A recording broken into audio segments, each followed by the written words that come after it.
Welcome to Jamaica Magazine. I am Theodore Henry.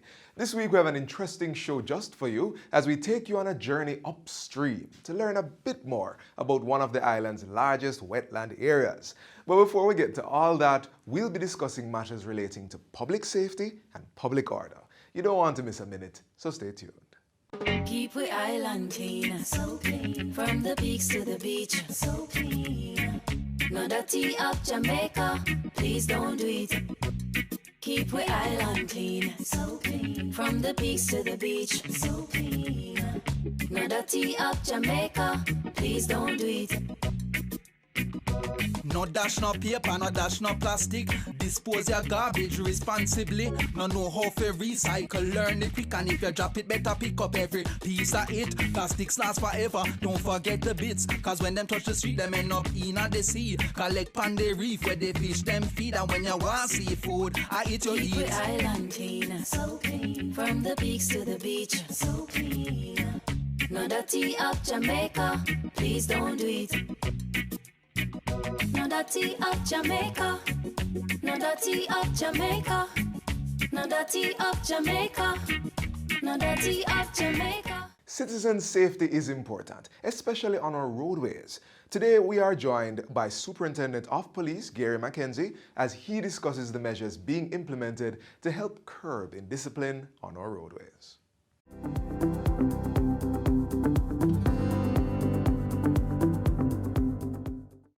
Welcome to Get the Facts, the program that provides you with information on government's policies and initiatives. I'm your host, Enthros Campbell. The Jamaica Constabulary Force, the JCF, 1 year ago launched the Public Safety and Traffic Enforcement Branch, PSTEB. Now, the objective is to improve the safety of citizens as well as restore and to maintain public order. To tell us about the measures being used to curb the indiscipline on our roads and in the public spaces in general is Gary McKenzie, who is Superintendent of Police in the Public Safety and Traffic Enforcement Branch. SP McKenzie, thank you so much for joining us and Get the Facts. Thank you for having me today. So that's a big title that your department has, your branch. Tell us, what do you mean by public order and safety? What are we talking about here? Well, what we are talking about as we speak about safety is it is all-encompassing because it says that we are responsible to ensure that citizens are able to go about their business safely. That is, we have to ensure that they come to no harm. And the branch itself looks at dealing with this on the roadways within business districts, within other public areas such as transportation hubs and so on. As it relates to order, this has to be done within an organized way.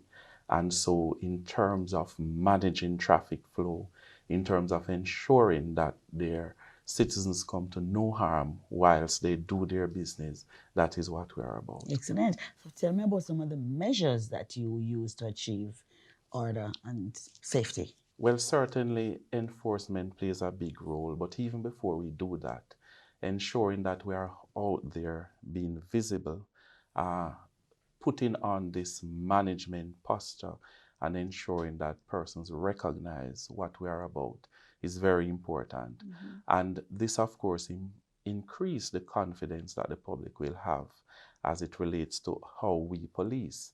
Once things are not in order, then we have to take control, we have to educate, we have to enforce the laws where necessary to ensure that this is maintained. How do you educate? Well, certainly we do that through media.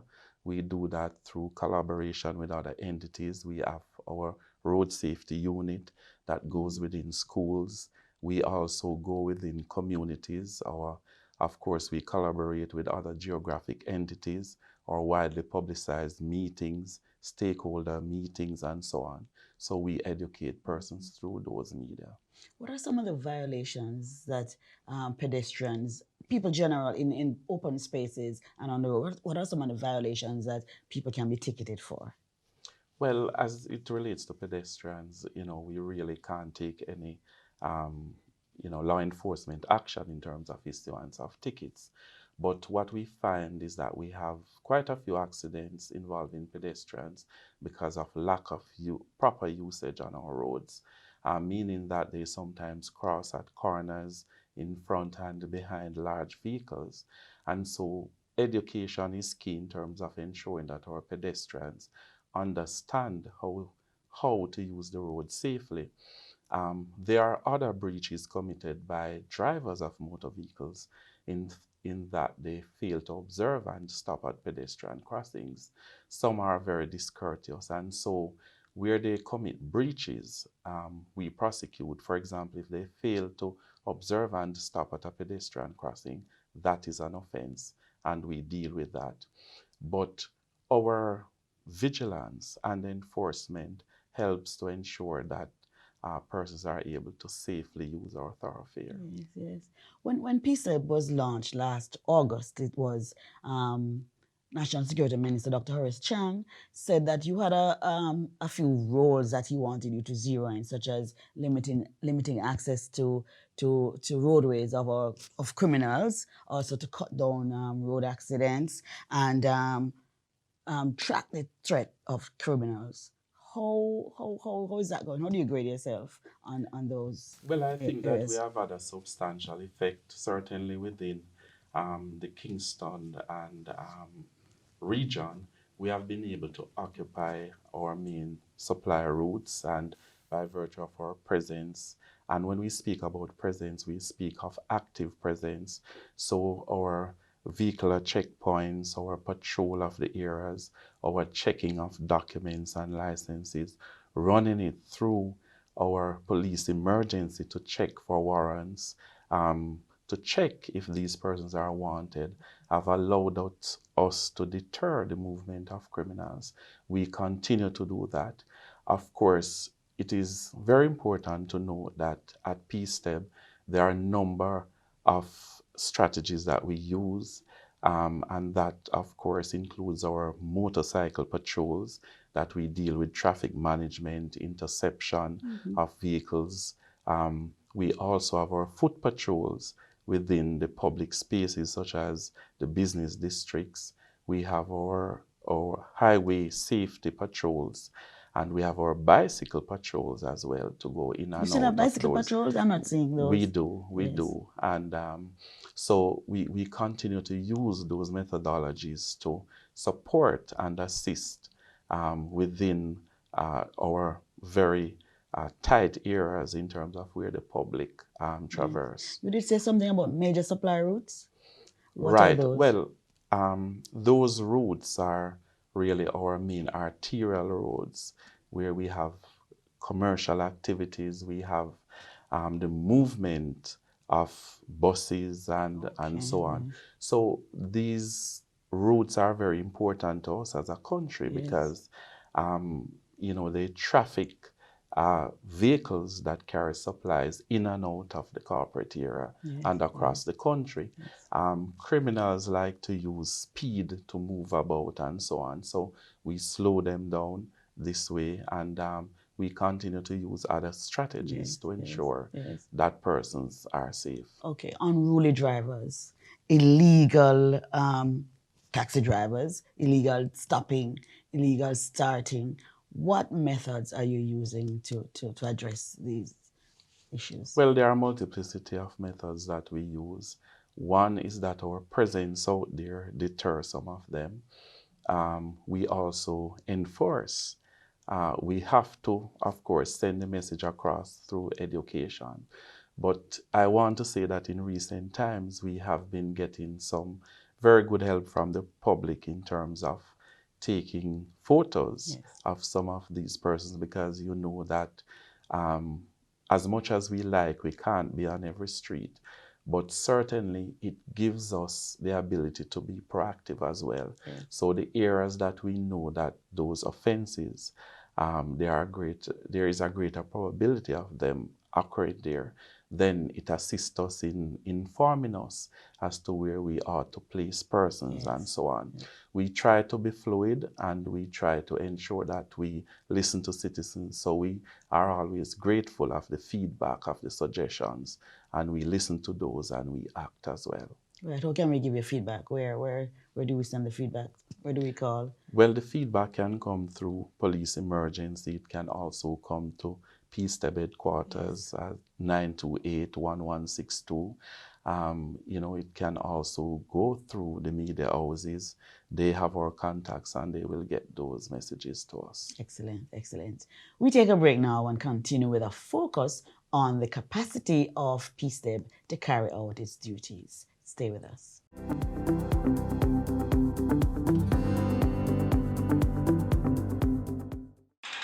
The following is brought to you by MOCA, the major organized crime and anti-corruption agency with kind support of NIA and USAID. Criminal minds think they are cunning. The major organized crime and anti-corruption agency have them running. Your friend a shout, come here. Take time running. Because we ready for the ops. Drive up on your block. Step out now me block. Cyber take about your laptop. Pull up every lock. No evidence to drop. We put it in a cuffs and now we have the underground. Sin you say scam, you better look out for. When you move corrupt, better look out for. Please say you get wet, look out for. Look out for. Look out for. From you say scam, you better look out for. When you move corrupt, better look out for. Please say you get wet, look out for. Look out for. Look out for. The proceeding was brought to you by MOCA, the major organized crime and anti-corruption agency with the kind support of NIA and USAID. MOCA. MOCA.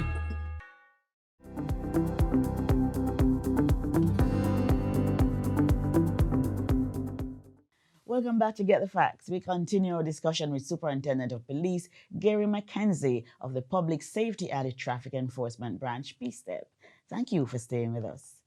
SP McKenzie, PSTEB recently got 80 motorbikes. How will this help in your operations? Well, certainly this will greatly enhance our visibility. We will also be strategically placing them across areas where we term bad spots.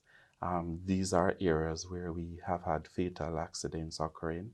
We will also utilize them to enhance our ability to further deter the movement of criminals and to ensure that persons traversing our public thoroughfares are safe. Yes. You started with 700 members.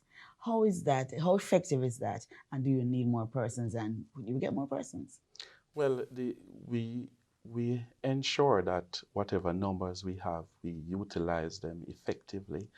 Sometimes it is not just about the numbers, but it is how effective you actually use them. That is one of the things that we continue to work on daily.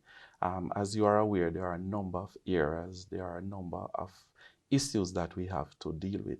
And so we prioritize and we judiciously place them to ensure that we get the best fit so that the public will see the benefits of it. Yes. Your officers are specially trained, right? Can you tell us a little about that, the training? Well, they have been trained in traffic management. They have been trained in terms of identifying offenses and so on. One of the things they are also trained on is traffic surveillance and road safety issues. And so we also have several other units. For example, there is the Accident Investigation and Reconstruction Unit that uses scientific methodology to reconstruct accidents and give technical evidence in court.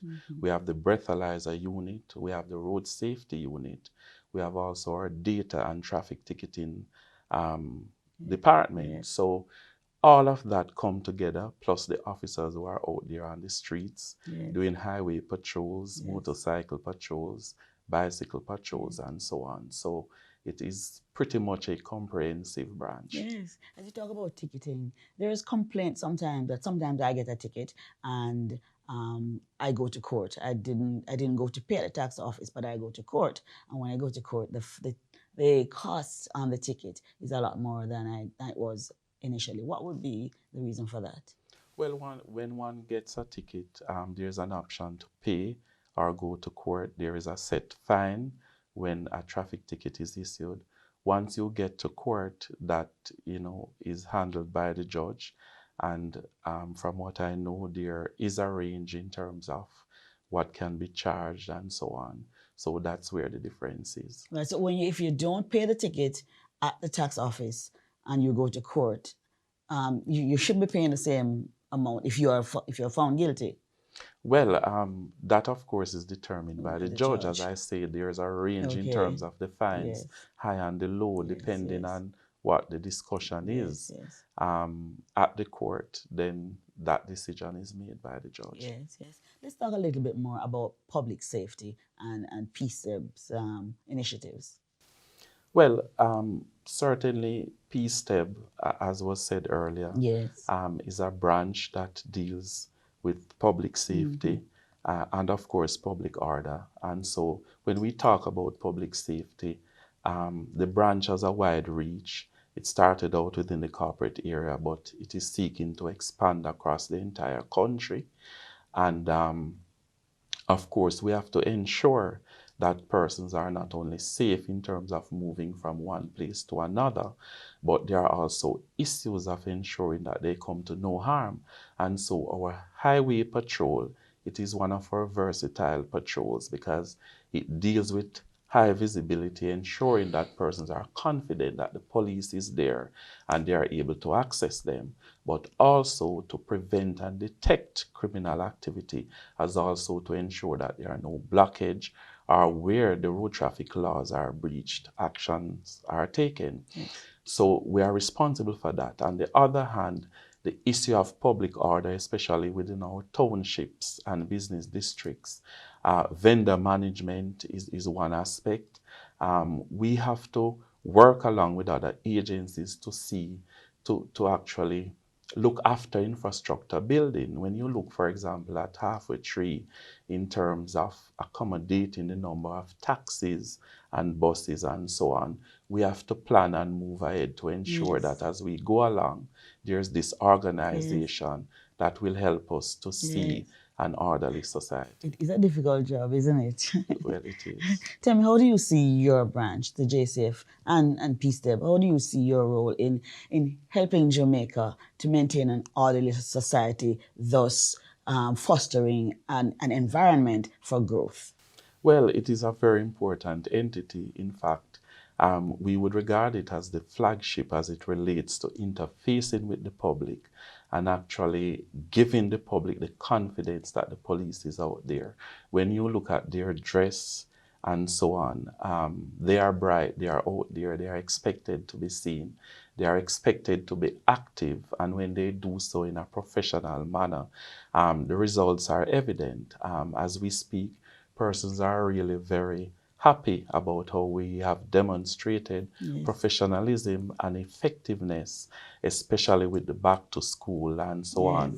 And so we continue to work towards being that beacon that can lead the way in terms of giving the JCF and Jamaica the kind of face that it requires to go to the future. And we are seeing some new initiatives on the police. For example, recently when we had a strike, you took the children to school, the students to school. You know, you can see you helping people to do, work on their car if it's broken down or so. So really, the police is really doing a new thing. Tell me, it's 1 year later. What's the way forward for PSTEB? Well, the way forward is continue to develop the brand, continue to be better at what we do. Of course, technology, equipping ourselves, training, that is very important. We recognize that. We also have to ensure that we listen to what the public says because service is important. That is what a national police force is about. We also recognize that it is not about enforcement, but a modern police force taking into consideration social and economic development. So we see ourselves as participating in all these issues, and we believe that we can make a significant difference going forward. And our role, how can we help you? Well, definitely. Firstly, we want Jamaica to recognize that the JCF and, of course, the branch, it is theirs. And so we want them to conform with the rule of law. We want them to police us as well. We want them to recognize that it's very important that when things are not going good, they are able to speak about it and to act on it as well, contribute as a citizen towards helping us to be orderly and to be lawful. Excellent, excellent. Thank you so very much. Thank you. You're welcome. Mackenzie. This has been Get the Facts with our guest, Gary Mackenzie, Superintendent of Police of the Public Safety and the Traffic Enforcement Branch, PSTEB. Until next time, I'm Anthros Campbell. Take care.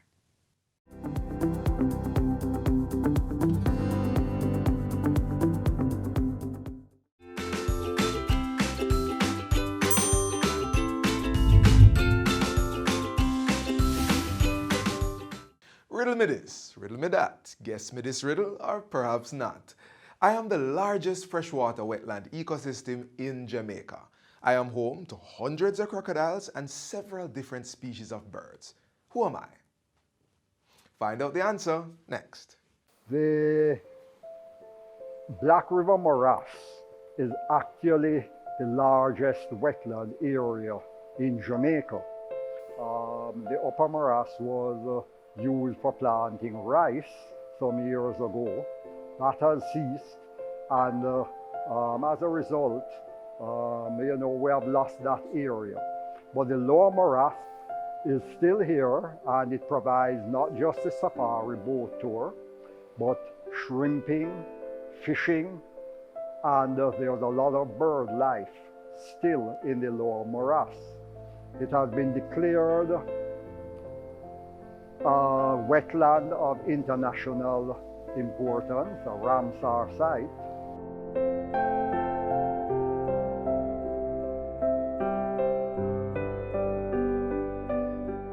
The Black River Morass is home to hundreds of crocodiles, vegetation, and other aquatic animals. Through guided tours offered along the river, you can glide upstream to learn more about the wetlands and all its inhabitants. Welcome on board the Safari Diva and welcome to the Black River Safari. My name is Roger and I'll be your captain and also your tour guide.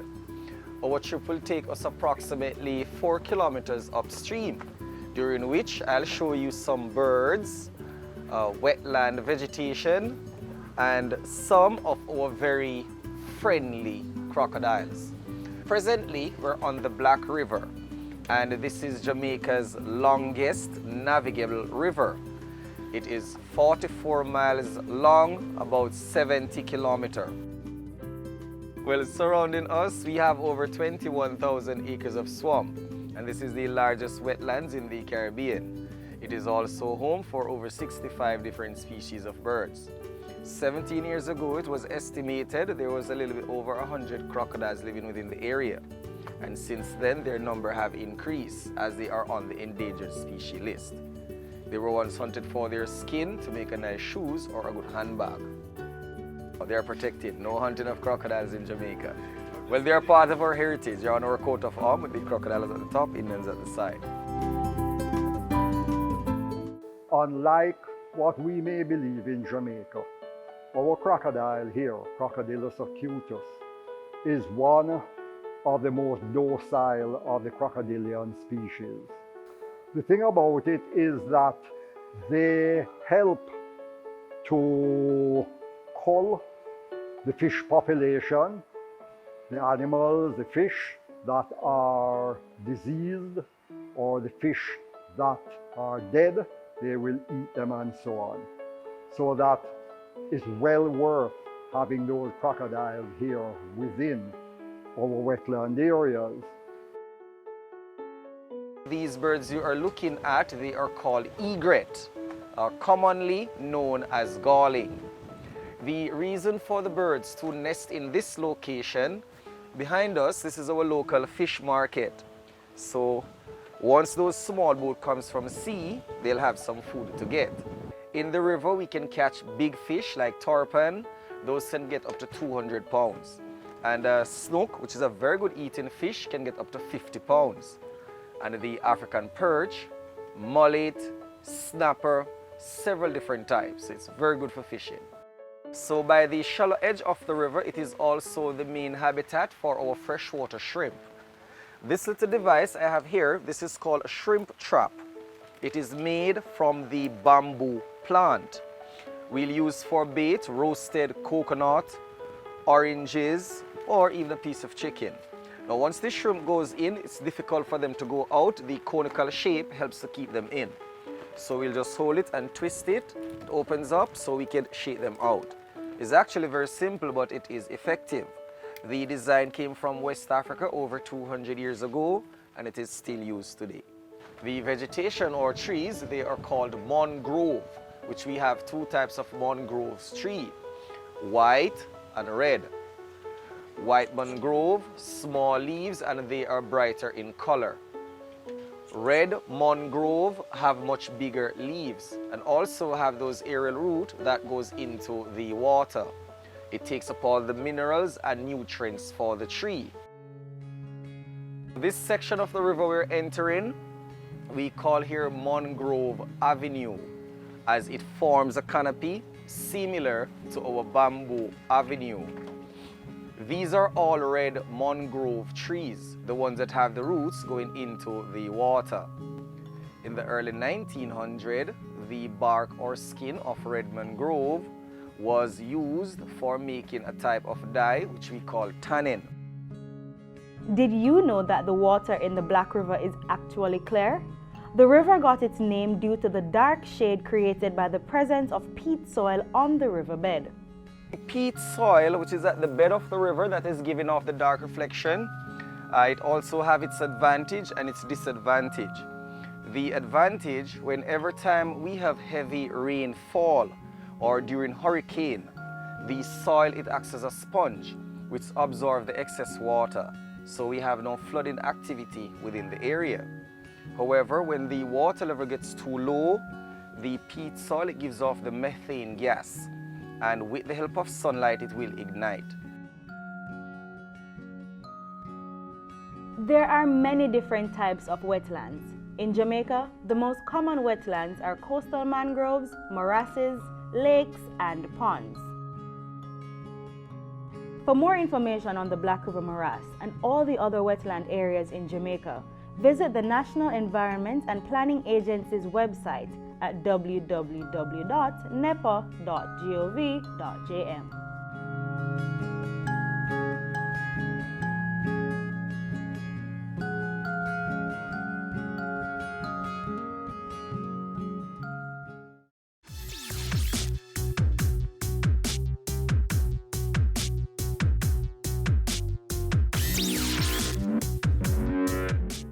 We have a serious problem with garbage disposal, as some people continue doing the wrong things. Throwing your garbage in the drains, the gullies, on the roadside, anywhere that is not a bin is a no-no.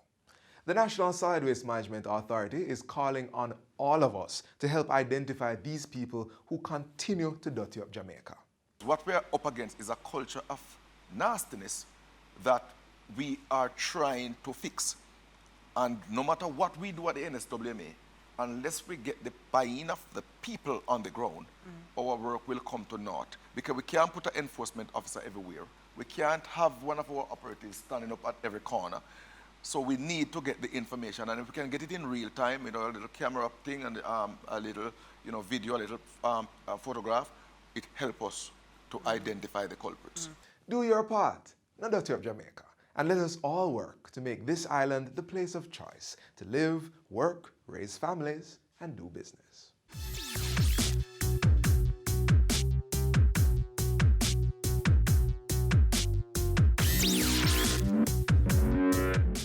Thanks for watching another edition of Jamaica Magazine. Join us again tomorrow when we'll do this with new content all over again.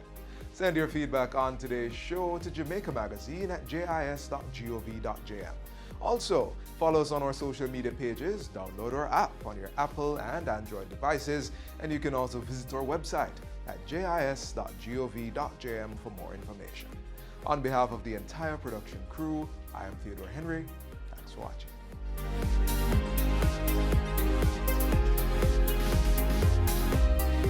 This has been a production of the Jamaica Information Service, the voice of Jamaica.